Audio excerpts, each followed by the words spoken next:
Thank you. Let's go out with something really hot for these folks. A big hit out of 77. Star Wars. Nothing but Star Wars. Give me the Star Wars. Don't let them end. Hey, everybody. Everybody enjoy the music in the Geek News Now Cantina Happy Hour. Differentiating ourselves, the Geek News Now Cantina Happy Hour. I'm your host, David. Thank you for joining us. Over here, other side, Debbie. She's the co-host for MCU's Marvel Mondays, also on GNN. You check it out on the YouTube page. Over there also on the other side of Debbie, there's Cam in Focus. If you've never seen a Cam in Focus, go see one because they're amazing. He's got a new one up right now, right? Green Knight. Yes, just dropped this week. Yeah, it just went up yesterday. Actually, we had some copyright issues that we were trying to work around, but yeah, it's up. It was probably one of the most fascinating films I saw in 2021. So it's cool. A good one. Cool. So go check out Cam in Focus. Below me, Chris Vase, the host of MCU Mondays on Geek News Now. He's got his Geek News Now. He does stand-up where he doesn't have any hair. He does reaction videos to stand-up guys. And just all-around geeky guy. He's great. Then in my lower left, first time on the Geek News Now Cantina Happy Hour, we got Chelsea. Chelsea is she's one of the staff writers at GNN. She's got some great articles out there, a lot of content out there on her.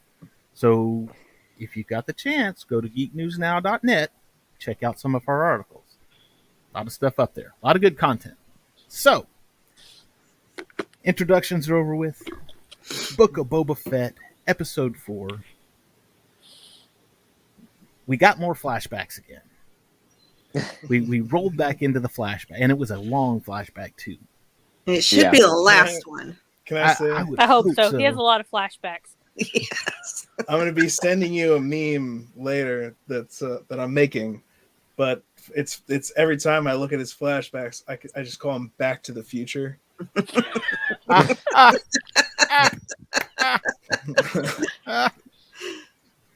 It's like, here he goes. Here he goes. Because it's back to, I just need to get the font. But anyway, that's all I can think. All I can think is when he comes out of that back to, all we're going to see is him run around in his underwears. Yeah. They're always like, here's a robe right here, but he's usually rolling around with a Wookiee or... He's got to step out and show his muscles off a little bit. And even when here's he's got the robe Boba Fett open, in a diaper. Were you expecting him in his armor? No, he's Diaper Man or Robe Man. It's not. Yeah. There's a lot of flashbacks, and I'm just like, okay, we get it. Yeah, I've kind of learned to expect anytime we see him in the back to tank, we're going to get a flashback. And then when the episode opened with him like that, I was like, here we go. But you know what, though? I enjoyed this flashback because it was a flashback, but it wasn't really a long flashback. I mean, it really was right there at the beginning of episode 4 of The Mandalorian, first season of The Mandalorian, 4 or 5, the gunslinger episode. 5. When you have the, So when you gut shot. Right, where she's shot, and then he sees the flares. That's what draws him over. And even in that, when that episode came out, I remember people were like, "That's Boba Fett's boot." Yeah, because they showed a boot. I was one of those. I was like, "Oh, it's Boba." Well, we had it was real interesting because I was thinking about it the other day. I wasn't thinking about it, but Luke had brought something up about it. He was like, "Oh, he got her," because he took her to the body modification place. He walks in. The guy tells him, "Hey, you're too old to be here." He says, "I'm not here for me." He basically says, "I'm not here for me. Here's a bunch of money. Fix her." What was up with that line, by the way? I don't know.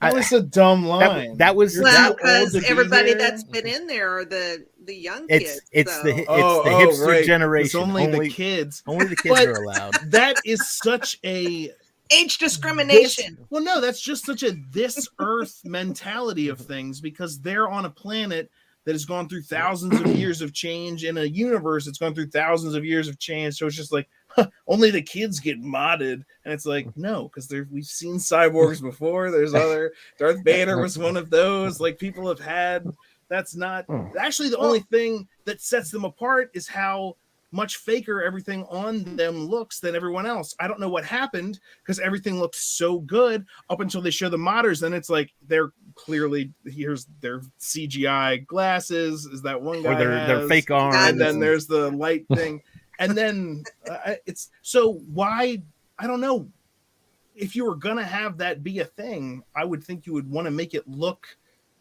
as good as anything else. It just doesn't come off that way to me. But are they allowed in the Mos Eisley Cantina? that's a good question. We don't Leave serve your their arm kind here. No outside. droid. Yeah, leave your arm. Your droids. They'll have to wait outside. I paid a lot for this eye. Hey. Just a thought. That is a good thought, because they If- wouldn't let the droids in at all. Mhm. And now there's so many modifications where people are half droid. Do you let them in? Do you not? Ah, God, that's just racist. Well, after the I Clone guess. Wars, which, what a misnomer. That's like the French and Indian War. It wasn't a war between the French and the Indians. It was the French and the Indians against the British in America. So, like, the Clone Wars, that wasn't like wars war of against clones the against clones. each other. Yeah, it was droids. People had, and that was something that they showed. I think they did well in The Mandalorian, was showing like how the droids coming down and invading a town could breed this kind of, and him being saved by Mandalorians, then becoming a foundling. That's a real kind of emotional impact. That shows like what the Clone Wars have done to these people, like their way of thinking. And you could see, I mean, Mos Eisley is not really that placating of a place. Like, they don't really, it's a hive of scum and villainy, the whole entire place is.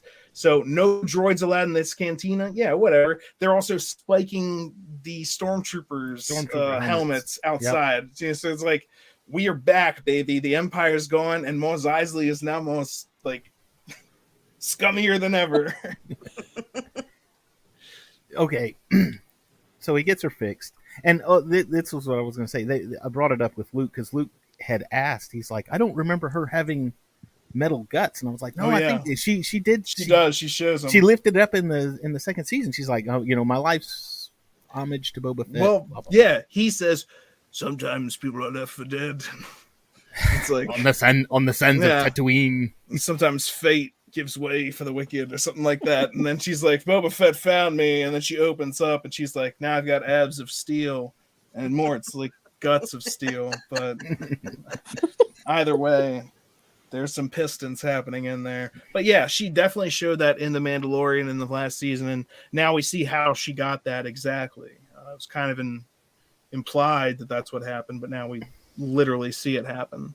And how they got to working together. Yeah, and so the first thing they do, and I'm going to dive right into this because I know there's going to be some controversy here. He says he wants her to help him recover his ship. Now, we here at the Geek News Now Cantina Happy Hour have no problem saying Slave One. That is the name of his ship.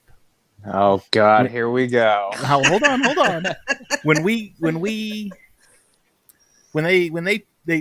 did a name change, I think the Lego set was the first thing to do it, to where they changed it from Slave One to Boba Fett Starship.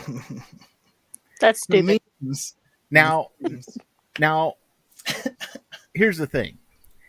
The way that they handled it with this particular episode, I thought was done in a way that it made sense to me.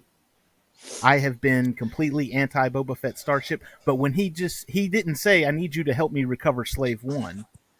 He said, I need you to help me recover my fire spray blast gunship, my fire spray gunship. Right. Now, if he had said, "I need you to help me recover Slave One," she could have looked at him and, "Who's the slave? But What slave are you talking about?" But here's the thing: she goes, "You're Boba Fett." Anyway, it's not that big a deal. I'm not going to argue this that it needs to be Slave One. It's not at the end of the world if they end up just going by fire spray, because that is the class of it. But I did make a post in this one group where I was like, all right, from now on, it's the YT 1300 freighter. It's not the Millennium Falcon anymore. That's right. No, it's a Super Star Destroyer. You can't call it the Executor anymore. That might be offensive to someone who had been executed. Okay, look, you've got to look out for people and it's all of a sudden like Anakin. He wasn't a slave. No, he was a fire spray class gunship. And then once he was freed, because now, like, it's not like getting rid of this ship who was at, it's been 25, 40 or 40 years now that it's been Slave One. Like it's synonymous with Boba Fett. And if you saw, I sent David some posts, but I read the books and I know it's Legends now, but I was reading the Bounty Hunter Wars, and there are multiple parts because that's literally the story of Boba Fett surviving from the Sarlacc and a bunch of other stuff besides. That's how they did it in Legends. And Dengar's involved, and he's like, Slave One is synonymous with Boba Fett. Like, the thing is, people knew Slave One, so he could, if she knew who Boba Fett was, which she Slave did. One, the ship is synonymous with him. It was fine the way they played it off in the episode. If they're gonna be going away from it, then it makes sense to me. But and like I said, that's the reason that I like the way that they did it, because they didn't just come out right and say, "I need you to help me get fire spray back." Like, what's fire spray? Yeah, that's my fire spray. He said, "My fire spray." He called it the classification, the class of the ship versus that way. You don't. Well, Jabba's palace. You may have had 3 or 4 of them in there, but 3 or 4 different ships. And this is Legends, but they yeah. blew up all the other fire spray gunships in the Kuat drive yards when Jango stole that one. But again, Legends. That can all be rewritten at this point. So it's like, why did I bother learning all this? Why did I love the things that I love for 40 years? In my case, not that long yet, but still. I'm really hoping that one day we get I hope that we get a German dub of this episode, so that way I can hear him call it the Flammenwerfer.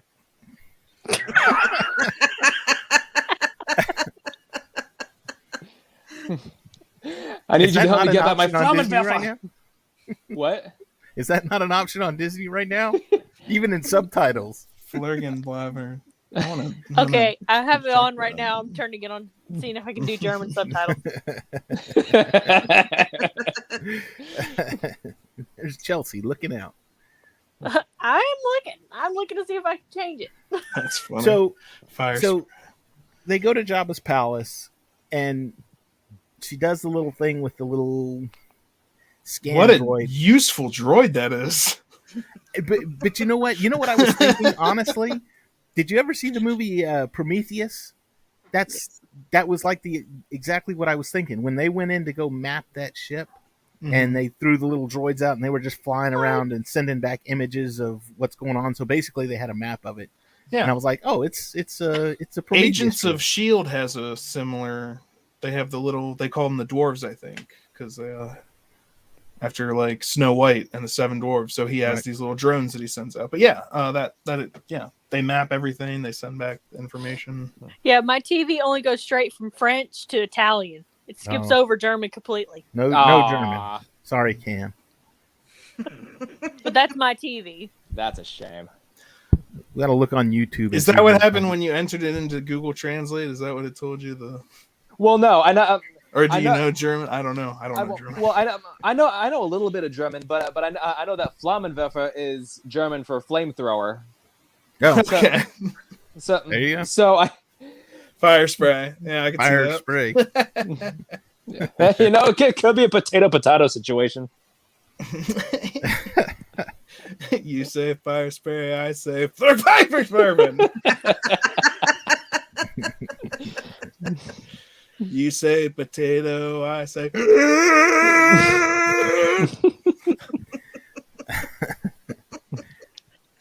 So they're going through. They start off quiet with the guards, and then they kind of blow that and start beating the crap out of everybody. Well, they blew it almost immediately. Yeah, and when you're droids- chasing the kitchen droids, just leave the kitchen droids alone, for crying out loud. Now, I would They don't say, care. I want to ask what do you guys think? But when he's chasing the rat, I was like, you got to cut that out and done some more stuff with like cool covert stuff, as opposed to having this comical, I'm going to chase a droid around and then be like, do you know who I am? And it's like, no, because why are you showing your face so much? No one, why is he...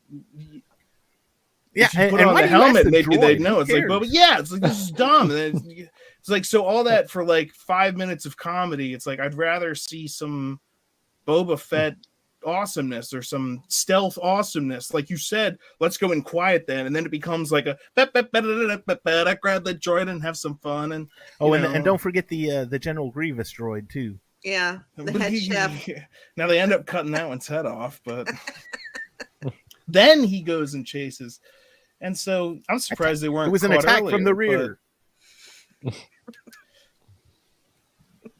It definitely would have been better with more Boba Fett, because it's Book of Boba Fett, not Book of Let's Chase Kitchen Droids. Yeah, and I felt kitchen droids again. Who cares? I feel They're not like gonna care about you. he was trying to intimidate a rat catcher droid. That it's like what's the point? I mean, granted, I understand they have to have some levity in there. Whatever, it is what it is. But a rat catcher droid, he's trying to intimidate. It's like, do you know who I am? Yeah, that's. I am Boba Fett. Well, it scared it so much it powered itself down. But who couldn't do that though? I could probably do that. Do you know who I am? I'm Boba Fett. You're someone who's got me by the neck and is clearly superior to me in power because I'm a tiny little droid that catches rats, and you have caught me, and you are much bigger than a rat. So like, it's not. It's nonsensical.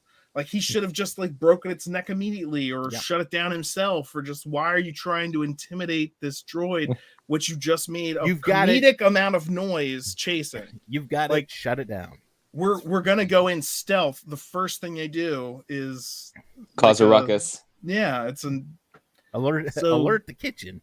They're lucky they made it to the hangar before, and then of course there was a shoot 'em out scene, which was almost entirely Fennec Shan, right? Yeah, I think so. Yeah, he got on the ship. Now that I think about it, I hadn't even thought about that before.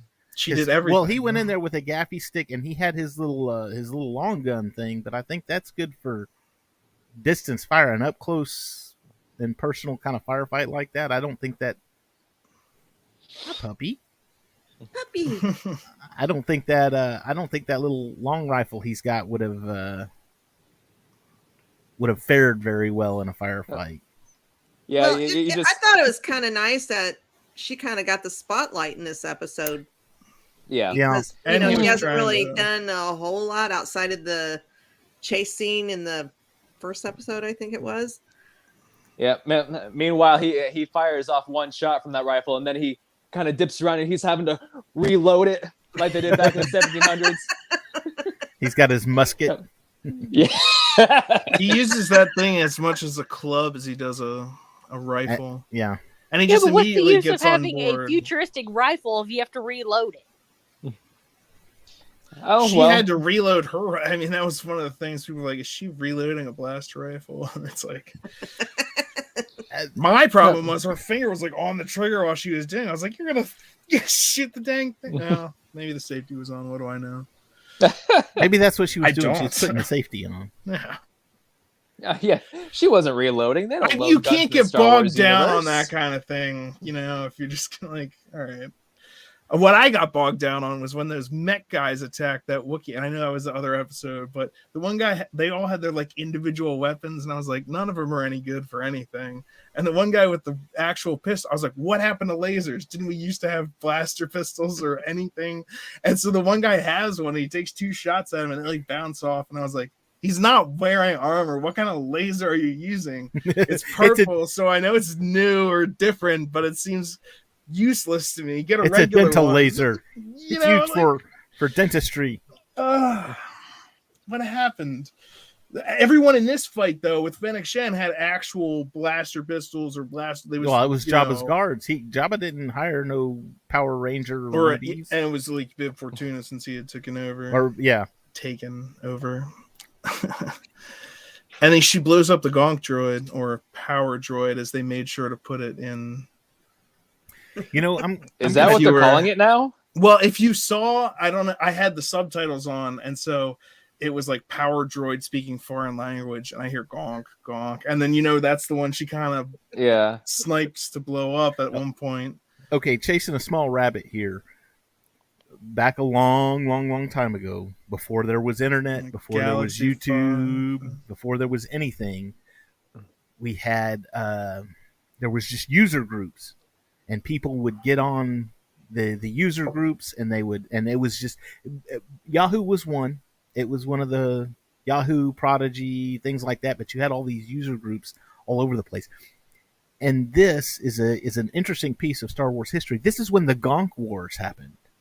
Because the Gonk droid, obviously, first appearance in Episode 4 when he was in the Sandcrawler with R2 and 3PO. But if you watch the original trilogy, he's scattered all throughout. That droid is all throughout the thing. So they had the Gonk Wars, and basically it was people on the pre-internet arguing with each other with theories that the Gonk droid, the entire Star Wars universe revolved around the Gonk droid. The entire story was actually about him. So seeing her destroy this Gonk droid, I'm like, They've also had Gonk droids in what? Rebels or no? It was in. They've been in Bad everything, Batch, right? Everything. And they're the ammunition droids or whatever in like Battlefront 2 back in the day. Like you run over to them and They were usually there with the little medical droid. Yeah, Gonk. Gonk. Yep. But in this episode, that's why I noticed, because I hear Gonk Gonk, and the thing at the bottom says power droid speaking foreign language. He's not speaking a foreign language. He's saying Gonk. Why doesn't it say Gonk droid says Gonk or something like that? And then I was like, oh, so later when she blows it up, it makes sense that it's a big explosion. It's a power droid, and it has power. Released its power. So then we get Slave One taking off. Woo! Making the beautiful that we're all so used to from Episode 2. After Fennec Shan shoots that the door open. Close the ramp. I hope you know what you're doing. Wow, she does everything for him this episode. Yeah. Now that I'm thinking about it. He doesn't know how to use Slave One. Thank goodness Fennec Shan is there. Boba Fett would just be useless. I've got to question the integrity of some of these ships, because he was smashing through walls. Oh, through like it was sand. It was sand. Well, then how's it holding up the roof? But you know what? This isn't the first time, because if you watch Rey in The Force Awakens and she tries to fly the Millennium Falcon for the first time, she's all over the place, smashing it into the ground and all kinds of stuff, bouncing it off of things. And I was like, she's going to tear it up before they get anywhere. Yeah, that's why I like back in. Apparently, running into things doesn't hurt you. When you bounce it off the ceiling and it is like, oh shit, let's not do that again because we will die. But you can't just fly spaceships into things and expect them to. It's like what you call it? It's like I can't even think. Video games. You run into a wall in a video game, you just kind of go boop, and it bounces you back into the play area. Just have someone say something about deflector shields being at minimum, and then we could say anything that happened before that happened to the deflector shields.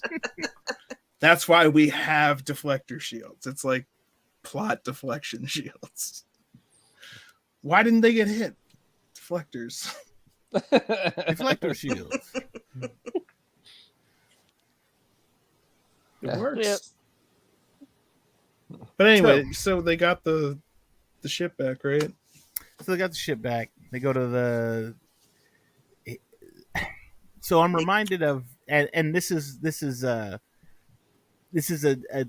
typical trope of movies of this genre. I mean, I know Jack Frost was like it, to where it was like, okay, I've got a house and I've got money and I've got a horse. Now I can get my wife. And with Boba, it's like, okay, I got my ship, get my armor back, and now I can regain my life, kind of thing. So he goes for his armor.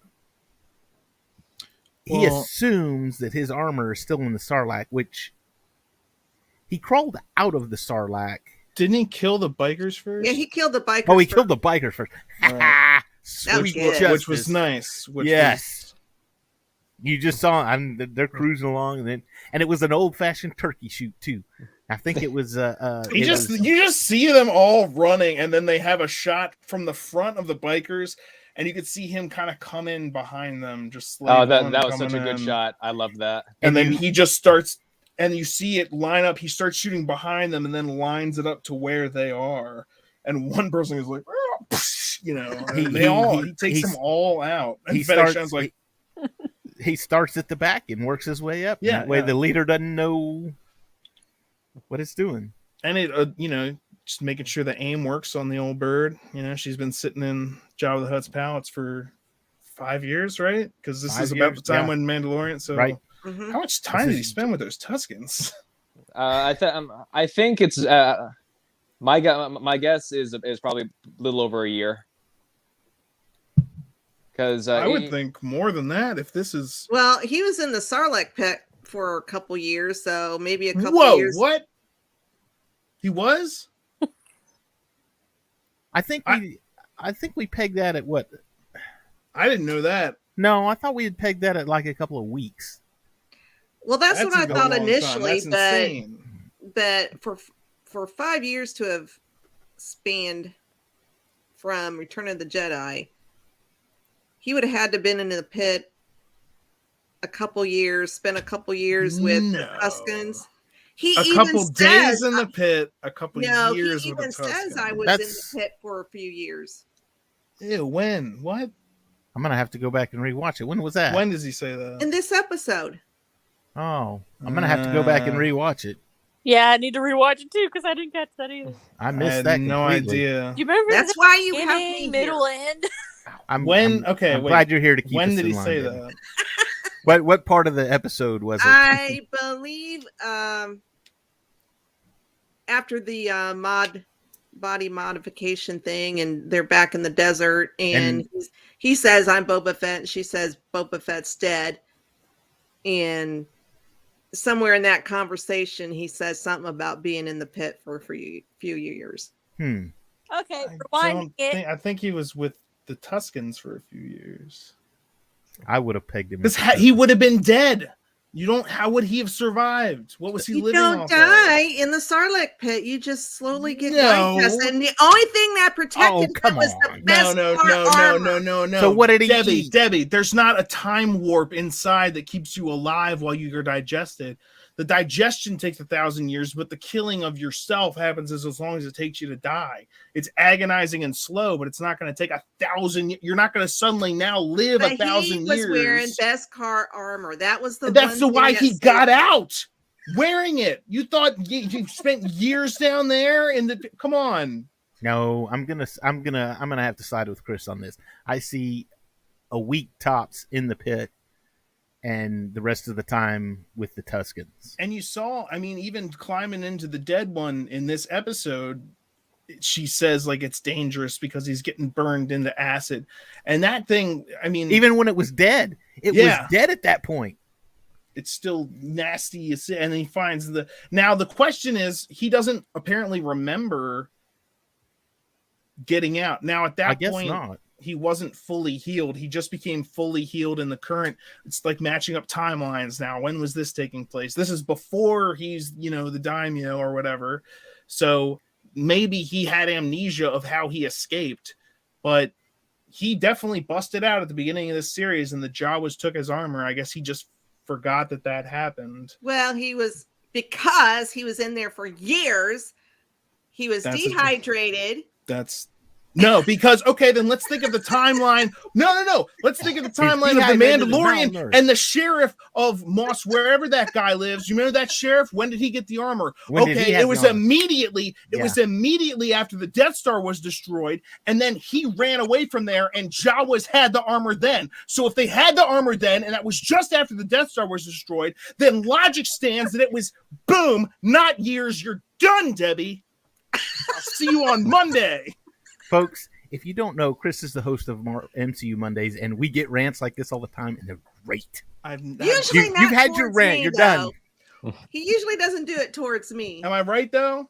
No, I'm usually offended. you're the one that keeps them in check. Have we heard about the timeline that I just laid out though? I'm No, you're sorry right. that I yelled it, I told you. but Multiverse. well, not in Star Wars yet, for God's sakes. Yoda, give me strength. Please don't let it stretch that far. So, it was funny too, because when they were escaping Jabba's palace, Luke had asked, or no, it was when they were in the Sarlacc pit. You know, he's flying and he's getting real close when in the slave one, and he's looking at things, and that thing grabs him, and Luke says, "Drop the sonic charge! Drop the sonic charge!" And I'm like, well, that comes out the back. It wouldn't do any good. And then sure enough, they find a way to do it, and we get the sound effect that everyone loves. No one can argue that this is probably one of the greatest sound effects in Star Wars, when that sonic explosion happens. Seismic charge. Boom. Great. Amazing. Super lucky. That got such a I remember when he did that in The Mandalorian, season 2 of The Mandalorian, and he got those TIE fighters, and everybody, I just remember the internet exploding, going, yeah, they used the seismic charge. Yeah, It is they a very pay cool charge or sound. they pay tribute to my favorite Star Wars film, Attack of the Clones. Don't you do that. We're going to bring up Attack of the Clones again, and we're going to have an Attack of the Clones fueled show again. Great. Great movie. Okay, we- go to the comments. Okay. What do we got? Stephanie. Stephanie. Okay, here we go. Let's see, Stephanie. How can her survive that long without food and water? I think she meant he. Mm-hmm. Yep. She's Dang. auto-correcting herself. I believe he did say something to that effect, but who knows how How long someone can survive in the Star Wars universe without water, etc. There you go, Debbie. Honestly, he didn't. Here's the thing. He did not know how he lost his armor. He thought his armor was still in the first thing And he the- and the remembers thing- is being with the Tuskens. The first thing yeah, exactly. Yeah. So how did he know? Oh, well, I was in there for years. How did he know? You don't even know where your armor is. And I'm gonna need to visually see this line, because I don't remember ever hearing that line, and it wouldn't make sense because again they showed in the Mandalorian, which they've now, especially in this episode. Uh-oh. Finally, he Yeah, no, shuts it's up. fine. No, That's because he got locked up. Oh, there he is. He's back. Yeah. I'm just kidding. Your But internet so- got mad at you. It's like, look out. Well, because the sheriff of Mos Pelgo, that was who it was. Yeah, Yeah. Sheriff Mos Pelgo. In that first episode of season 2, he has Boba Fett's armor. And he got it after. Well, He got said, it. that It was the Empire. the The day the they Empire found fell, out. Yeah. and then the guild, the mining guild or whatever, moved into their town and started taking over. And he left. Immediately. He ran away. Yeah, it was like He grabbed immediately. a Camtono full of Blue Halicax milk? crystals or something like that. Right. Mm-hmm. Yeah, and he just sprinted out of town. The Jawas found him, And he traded the so he couldn't have crystals for the armor. survived for years in the desert. This was a couple days, and yeah, they had the armor already. So It was based on the Mandalorian timeline and the fact that Boba Fett can't remember crap. It could be weeks. It could be months, but it couldn't be years. It couldn't be months. I would even think it would probably be like days. I would guess. I would say probably at the days. most.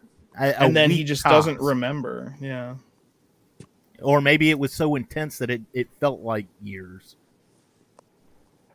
See, maybe that was the line, Debbie. When I was in the Sarlacc for what felt like years. And I think that line comes before he's had his back to healing. So, well, now I know what we can call this episode of the show: Star Wars Timeline Explained. Oh, here you go. Geek and I podcast on Geek News Now. Go check it out. The desserts of Tatooine.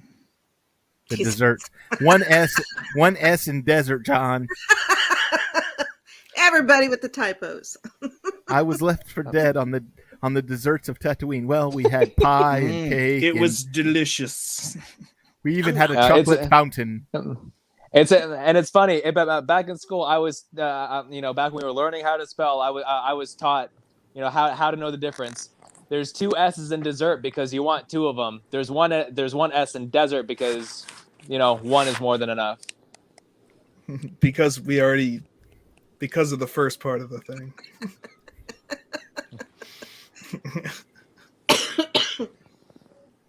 Sand, it's disgusting. It gets everywhere. It's coarse and rough and gets everywhere. If you think popcorn kernels are bad, try sand. Try eating some sand. Uh-oh. I guess. Did we lose Cam? I guess so. Maybe it wasn't in focus. Oh. Maybe. Chris, what did you say? You insulted him or something. I freeze. I don't. Oh, God. As long as I don't lose internet, I'm good. There he is. Sorry. There he is. Sorry about that. Just like every single time. Well, once we're on for about 30, 35 minutes, my browser crashes. Oh, yeah. Oh, yeah, that's right. That is true, yeah.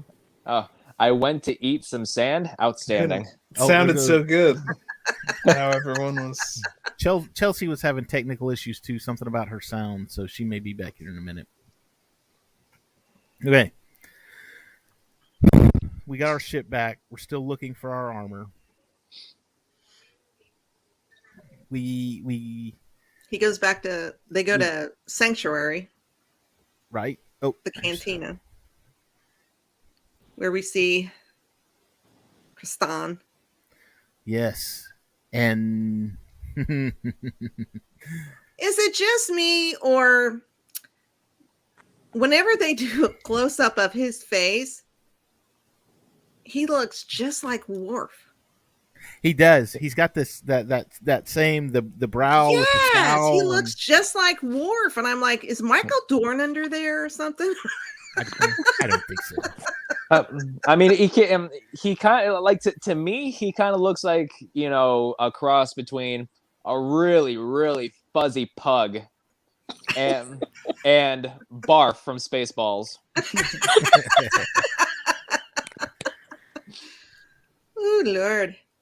So he starts beating the crap out of these Trandoshians that were gambling. They're just having a good time.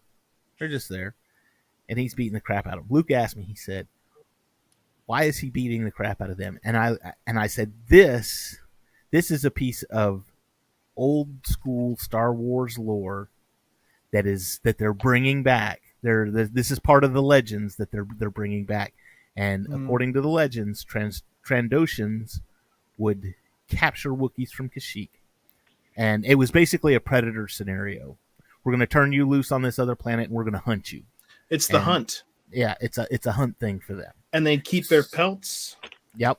Well, if you remember, and I kind of, sorry, Chris, if you remember, I think it's second episode maybe, a Trandoshan brought in a Wookiee pelt. So I kind of wonder if maybe this guy or one of those guys was the one that brought in the pelt as tribute.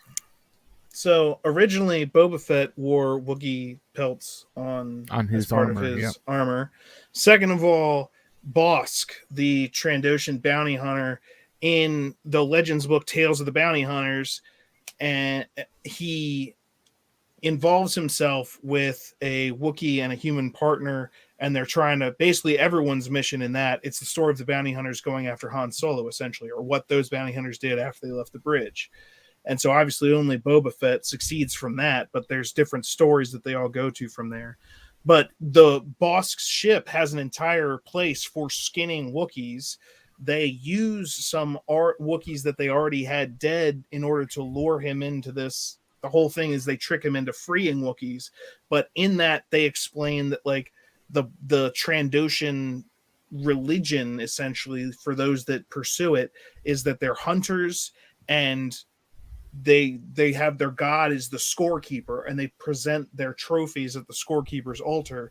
And so they're hunting, and Wookiees is like the best thing that you can do, and having the best Wookiee pelts are some of the best things that they can do. So there's huge animosity between Wookiees and Trandoshans, and I really appreciated seeing that in this episode. Mm-hmm. Yeah, I did too. And like I said, Luke had asked me about it, or he said, I don't get it. Why did he go after him? And I told him, I was like, look, this is good. And this goes back a long ways. This has a lot to do with the old stuff, original Star Wars stuff, legends. A lot of the legends are kicked into this. So he goes in after these guys, and this was quite possibly one of the greatest scenes I think I've ever seen, where he has the one, and he's got him up, and you're just like, oh, here it comes. Oh, here it comes. And she says, look, let him go, and your bar tab, we got it covered. Don't worry about it. Just let him go. Wonk. There go his arms. He throws a bag of money at her and is like, I'm done. I'll pay my stupid But tab. there is no blood at all, because they It's show the okay. guy fall to the ground, and there's like no blood seeping out of his ripped off arm or his rest of his limb. I It's mean, a there's lizard. nothing. So we need to do Throw it something to back. satisfy Debbie's bloodlust then. That's right. Damn it. Yeah, the dismemberment's not enough. Come on, that's always been enough in Star Wars. Even No, in you Solo, just- when Chewie ripped that guy apart, there is blood. Come on. Okay, all you got to do is just download the episode and you got cut out some of the footage and intercut it with the severed arm that's lying on the floor from A New Hope after Obi-Wan cuts it off, and there's blood pooling everywhere. Ponda Yep. Baba's arm. Yeah. I'm ambidextrous. Tis but a scratch. But It's No, it isn't. Your arm's off. It's only a flesh wound. And then paste Captain America's face on him. I could do this all day. Come on, you pansy. I love that movie. Monty Python and the Holy Grail. If you haven't seen it, Yes. go see it. Okay, so he ends up working for Boba. He has taken on the role of, which I think I called that one in the last episode. If I didn't call it here, I called it to Luke. I said he's going to be back. He'll be back, and he'll be working for Boba because Boba was nice to him and turned him loose. And he told him, he said, "Don't work for slugs or whatever." And Take it from an Stug holes ex-bounty was hunter. his terminology there. yeah, Yeah. Don't work for people that just end up getting you killed. So Boba talks to him, and then Boba decides to bring the clans together, or not the clans, I guess, the families, the families of Mos Espa, the ruling I that call they've got their The mafia Section. families. the mafia. Yeah, sure. Well, he's a crime lord. They're the other crime fan. That's actually how they describe it, because during their talks, you actually find out he's not like the ruler of them. He's looking to make allegiances with them. And what he comes out with is them assuring him that they won't actively work against him. That's basically Right. all that they agree to, because they're looking, and I think even Fennec Shan says it. Do you actually trust them? And he Boba says Fett says to Go look ahead. out for their own interests. yes. Trust Exactly. them enough to look out for their own interests. And that goes along with everything he was saying in this episode, which I really did like about this episode, which was he's like, we're smarter than them. And when he's talking about he's going to need muscle and brains, and Fennec is both. And so he's got his number 2 there. And so now we can see how it's all kind of coming together from the beginning of the series up until now. We're basically caught up. This episode was the closest flashback to him getting his armor. And then, and we can talk about the meeting with the... You don't need a flashback of him getting his armor. Right. Because we know how he got it. We saw it. Exactly. We saw it. We know it's there. So now we see him preparing for this war that was also kind of, we learned about it in the show. And also the spice trade stuff. That was stuff from like the Clone Wars. It was great to see the Pikes come in live action. I think they also did a little bit during Solo, but yeah, because they're running Kessel. But I think it's with the mafia scene, with the family scene, right? There were points in that where he was talking, and I was like, "Oh my god, he's channeling Marlon Brando." It's Marlon Brando right there. That's what I was thinking serious. too. I was like, what? He's sitting there at the head of the table, and all I'm thinking of is, I'm going to make him an offer he can't refuse. You're killing me. But it's good, and it worked in that context because that's what they were doing. They were having a mafia sit down. They were having he just needed some a discussion. Yeah, they were having a listen to me. Okay, you're just gonna do what we say.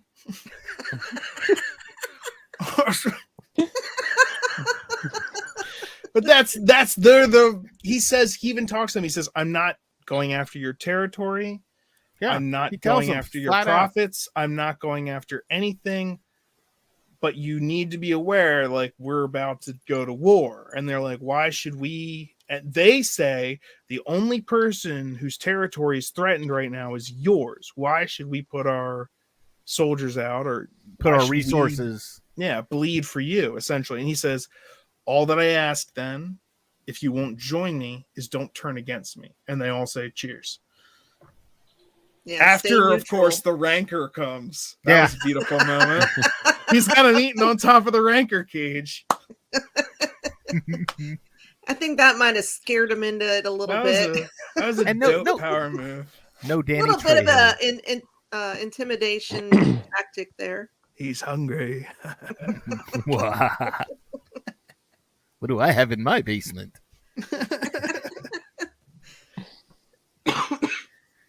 It rubs the lotion on its skin. or else it gets the hose again. And it's actually reminiscent of Jabba. If they were all fearful of Jabba before, and that was something, and that was something key to Jabba too, where he would. Obviously, he was known for dropping them down and feeding them to his rancor, feeding people to his rancor. That was something he was big on, and it was a show of force. Is exactly what it was. It's like, look, I'm running the same thing as Jabba's doing. So, and then we get into Fennec, and we have his speech. We have I expect them to look after their own interests. And then here's the spoilers. If you haven't seen it, it's coming. And you've just heard the entire episode. It says muscle. We need some muscle, and muscle can be hired. And there's the song.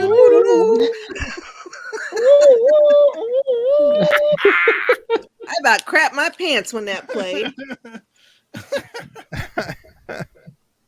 So, do I know that also, though? I was like, when they were saying that, I was like, I got why they said it for the audience. That's who they were saying it for, because of Fetish John's like, you could buy muscle. I was like, he used to be butt muscle. Who are you talking to? Why are you telling him that it's possible to hire mercenaries? He was one. Your entire relationship is the fact that you're both people like us don't get to choose when we stop. Like, what? Who are you telling right now? You can find people if you know where to buy. Oh, woo, woo, woo, woo. Be more subtle. That was not subtle at all. People were like all over the internet. Did you notice the song? I was like, how could you miss it? They set it up with a line of dialogue for no reason other than to then play that. If he doesn't show up, it's a. So do we think it'll be Mando, or will it just be like Bo-Katan and all them? You know what? Bounty hunters. No, get Mandalorian and a bunch of bounty hunters. Forget Bo-Katan. I don't want any actual Mandalorians. No, because Mando's traveling with Bo-Katan right now. So I want both of them. How do you know that? Because that's the way the last time we saw them, that doesn't mean they're traveling together. Oh, they gotta be. She wants that dark saber. And he's got it. You're making assumptions. The last time I saw them, they were together. So now I know they're together. Well, they got to do something with Moff. What's his face? Gideon. Thank you. Because he's still there. There's actually tons of stuff that's up in the air with them because she wants the Darksaber, but the only way you can win it is by fighting someone legitimately. And so I don't know what's going to happen. Or hand it off. Or hand it off. Getting in touch with him, member. It might not be as simple as. How many episodes are in Boba Fett? Do we know? 7. 7? Okay. I'm pretty sure it's 7. I'll have to look that up. 7 or 8? 8. The last one's I thought it was 6. Well, somebody after this episode, somebody said, "Well, we're at the midway point," and I was like, "What?" I thought we it was only 6 episodes. I'll have to look. I would if it wouldn't turn off my camera because I'm on my phone. I think Chris is on it. Well, I was looking at it, but it said 3, and I was like, "That's not even correct." As of yesterday, this was the season 2 premiere. Number of episodes is 3. Yes. Wow. You're drunk. 7. I've got 7 on IMDb. 7. So yes, I guess theoretically we're over the hump at this point. Well, they might have changed it. 65%. They said WandaVision was originally going to be like a certain amount, and then they're like, let's dice up the episodes because money. I don't know. We changed our schedule for other things, and we can. So 7, apparently. So 7. That's interesting. So, okay. So is Mando going to be our Luke Skywalker cameo for this series? I hope it's Bill Burr. I'm not a stormtrooper. I hope it's Mando because at least we get Mando. Because there's still a lot of rumors flying around that it's Han Solo. Han Solo will be involved, and they're going to de-age Harrison Ford. I really hope they don't. No. I hope they don't. That would just be like the biggest cop out. Just bring in. I know it'd be dumb. Is his name Alden? Alden. Alden played Solo and Alden Ehrenreich. Yeah. Like there have been times when Boba Fett and Han Solo worked together in Legends and stuff, but it never just came about because Boba Fett called him up, was like, "Hey, want to work together, old pal?" Because it took years of very unfortunate circumstances, and most of the time they're still working. Because the last time they were together, someone got look, the giant chicken's Boba Fett. Got carbonated. Yeah. Oh, by the way, here on the Geek News Now Cantina Happy Hour, I've learned how to download video clips. It's a beautiful thing. Yeah, YouTube to mp4.com. I learned how to do it from watching you. You all right? I learned it from watching you. I like to have fun. Okay. Final thoughts. Anybody got any final? Oh my gosh, this was the best episode ever, or holy crap, they really screwed the pooch on this. I'm still kind of.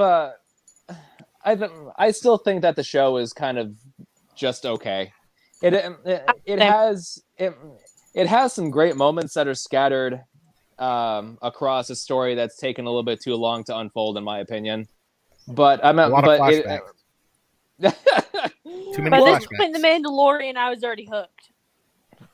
right. Episode 1 of The Mandalorian, I was Oh yeah. hook, line, and sinker. The very end. Yeah, I'm sure that things are going to really heat up for the finale and stuff, but as of right now, I think the show is kind of just okay. Just there. It's okay. We'll see if this whole backstory stuff, which I love backstories, but this is like dragged on a little bit too long. The entire finale is a flashback back to his childhood. So hopefully the next 3 episodes will be all kick-ass and taking names. Hopefully we don't get a book of Luke Skywalker. It's just going to recap the entire original trilogy. But it's going to be showing it from a different point of view and reinventing it in new and fun ways, because those characters that you thought you knew, no, You don't really know. Here's why they're great, not because of what you thought back then. And well, so that's why they Book have of Boba those Fett, books we'll from see. those books, the newer books called From a Certain Point of View. No, that's a load of nonsense. Some of the stories were good. Yeah, some of them were. But some of the stuff, the stories were good. We'll be fine. What did you say, Chelsea? Bring in Grogu. That'll make this a little better. Hey, you know what? Here. Here's the thing. Grogu was cute and everything in The Mandalorian, and God knows I loved him in The Mandalorian. But when I walk into a store and I go to the toys and I want to look at the Star Wars toys, and you go and everything is Grogu. There's nothing else. It's all Grogu. I'm like, yeah, I see you, Debbie. Sporting the Grogu shirt. I'm not wearing mine. But I'm sitting there going, all right, a bit too much. And I had to bit move overkill. a giant dinosaur so that it wasn't behind my back. I'm reminiscent of going to toy stores in 1999, and Jar Jar Binks was friggin' everywhere. He was on everything because that was the marketing tool. That was the gimmick. I don't know why. Like, yes, he was. Yes, he was a little bit funny, but see, and see, it was Jar funny for the little kids, and that's what George was going for. I was gonna say, if you've ever watched, but it's really interesting too, because go watch if you go on Disney Plus and look at the extras for the Phantom Menace. I think the making of documentary is there, and they basically go through, okay, we're writing the script, and now we're casting everybody there right now. and just basically it goes from start to finish of how this movie's made. And at one point George is looking at a sketch of Jar Jar, and he said, and this is it, this is Jar Jar is the key to all of this, he's going to make all of this work. And I'm looking at it going, what? You had plans for Jar Jar? You were gonna center the entire movie around him, weren't you? Or maybe the whole Jar Jar is a Sith Lord theory. I was going to say Darth Jar Jar. Darth Jar Jar is true. That's the way George wanted it. It's Darth Jar Jar. Okay, he's still getting money from all this. Oh, yeah. Oh, yeah. At this point, he doesn't care what goes on as long as he gets the money. Homeboy's got to get paid. Chelsea, what were your final thoughts on this episode? Other than Grogu. Eh. I'm still warming up to the show because it's mostly just flashback. And I'm just like, okay, I understand you want a flashback and everything, but there comes a time where there's too much flashback. Yeah. It's a bit much. Last week wasn't so bad. Last week was just a little bit of flashback and a lot of Boba that we love? Well, all I can say is I'm putting my faith in Jon Favreau because he's the one he's written this. Mm-hmm. Yeah. He did Elf. He did. That's my fiance. He will tell you Elf sucks. Iron Man 1 and 2. Yeah, he did Iron Man. I mean, and him and Filoni did Mando. So I have faith. I hope I'm not proven wrong that this will all tie together somehow and make sense. Mm-hmm. I hope in these last 3 episodes. And like I said, I really hope they're really kick-ass and lots of dirty, gritty, bloody, gory stuff going on. I'm expecting the next episode to be not exactly kick-ass, not I'm here to kick ass and chew bubble gum and I'm all out of bubble gum. Not exactly like that, but the last 2 I can see being like that. I think we're gonna have another, as much as I hate to say it, we're gonna probably have another build-up episode. We got the war coming, and this is now we're gonna build our armies and we're gonna position them throughout Mos Eisley and get them ready to start taking things down. But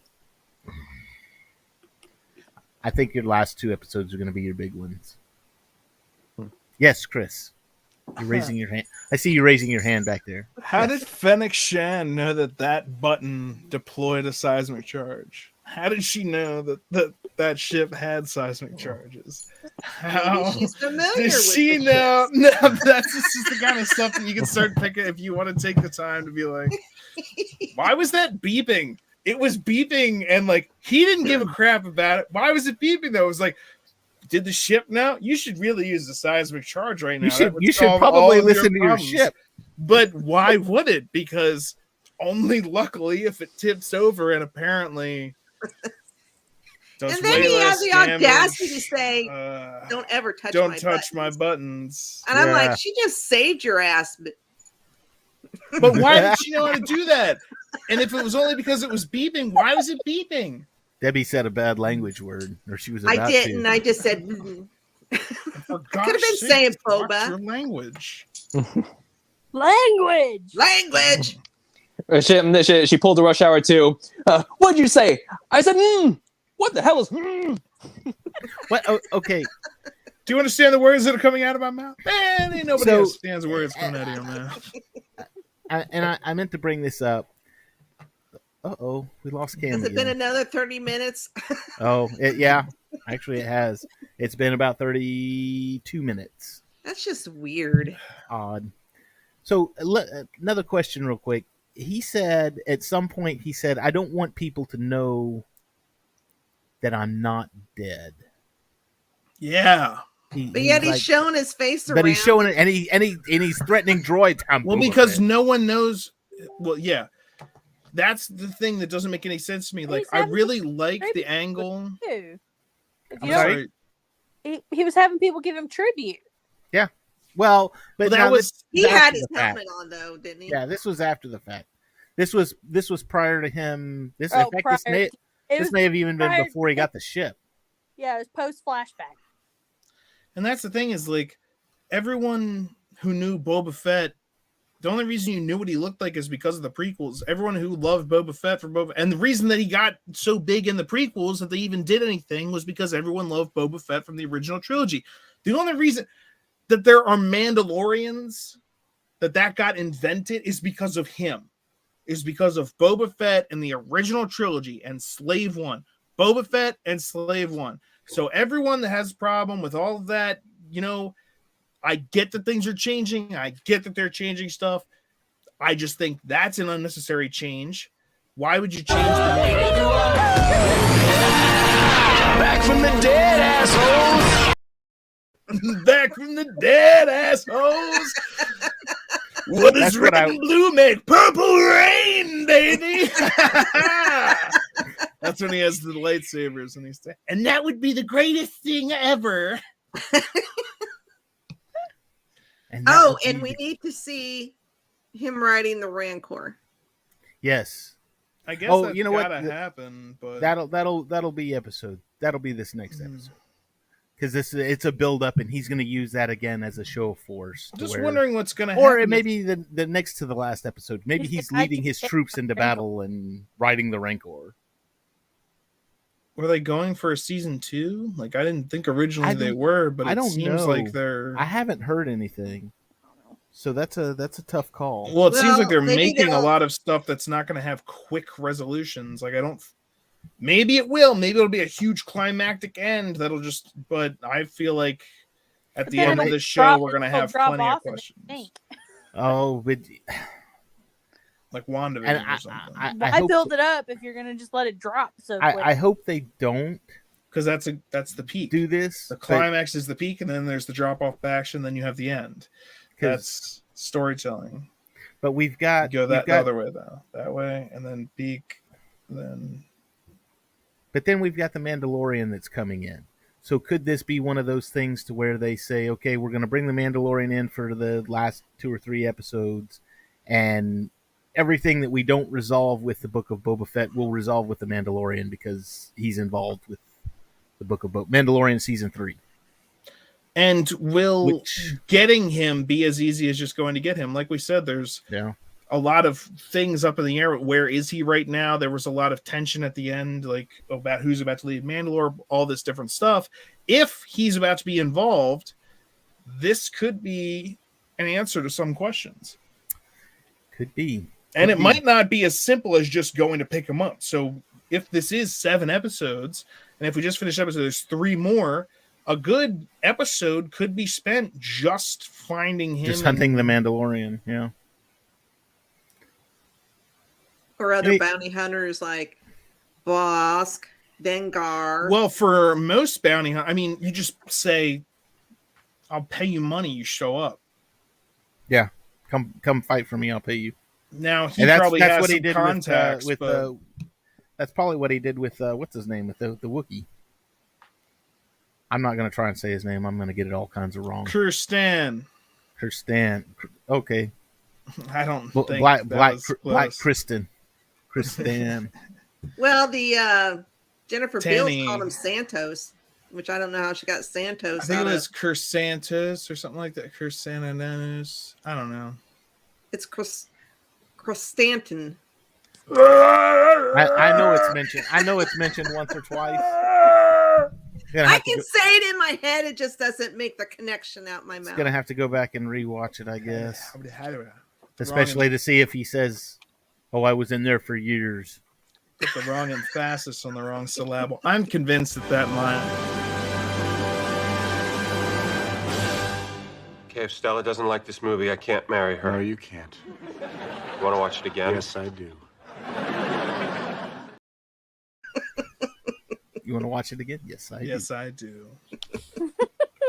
The only people that haven't seen Star Wars are the actors that played the characters in Star Wars. That's because they lived in Star Wars. She's never seen Star Wars. Ted, the only people in the universe who haven't seen Star Wars are the characters in Star Wars, and that's because they lived them, Ted. That's because they lived the Star Wars. There you go. Just for you, Chris. Just for you. Just because you brought it up. I had that ready to go in my mind, and you were like, "I was on it." We were on the same wavelength. It was great. It's beautiful. Thank you, Yoda. Size matters not. Okay. Anything else? I think that's about it. I'm sorry we lost Cam, but that's okay. I'm hoping to see some, now that we've I think we've finished the flashbacks, it seems like I'm ready to see some like epic action. Now he is the completed new Boba Fett as much as he is. You know, the scars of the past and the scars of his thoughts have met, and we've gotten to a certain point. Now he's ready to go to war, or at least he's making ready to go to war.